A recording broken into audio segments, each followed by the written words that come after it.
So this is a very quick test with the iRig Pro, which has just arrived in. I'm just going to try and set an audio level here on it just to see if it is working.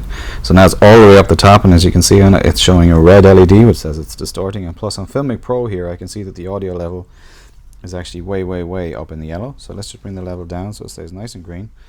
Okay, that looks pretty promising. The way I have this wired at the moment is I have a Shure 417pp lapel mic on my chest, which is this XLR connection here.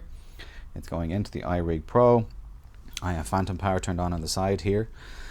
First thing that strikes me, IKmultimedia. You went and undid one of the key things that you did that was great about the iRig Pre. You took away a place to mount it on something. How the hell am I supposed to put this on a tripod, guys? Anyway, let's have a listen back to the audio and see if the audio quality is good. So here's the two adapters side by side. I'm just going to focus up here on the iRig Pre. And you know, the key thing about it is, like I said, there's not a huge difference in size. Weight-wise, the iRig Pro definitely feels a little bit heavier, although it's not actually metal. I thought it was a metal-bodied one for €150. You would have thought maybe the build would be better. It's certainly more robust, though, I would say, than the iRig Pre. It feels more sturdy.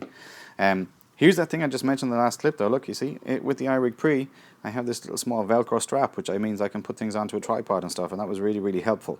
Now, what I'm going to do is I'm going to punch the audio gain all the way up on the iRig Pre, as I did with the iRig Pro a minute ago, just to have a little listen to the audio at the top, which is obviously going to be very hot at that point. And I'm just curious to see how the audio compares between the two of them. Big difference in price, guys. The iRig Pre, around €29-ish. The iRig Pro, like I say, around the €149, €150 mark. Although initial impressions when listening back to it suggested that the iRig Pro sound was much cleaner with less hiss. So let's see. So one final comment on the iRig Pro, particularly with that price comparison between the Pre at €29 and it at about €150. It comes in the box with 3 cables, one of which will allow you to connect it via USB to a Mac or a PC. One will allow you to connect it to the 30-pin dock connector on legacy Apple phones, or pads, I guess. And then finally, the other cable, which is the one I use in the trial, which will allow you to connect to the Lightning dock connector. If they had managed to put some way to mount it on a device, I probably would have snapped it up.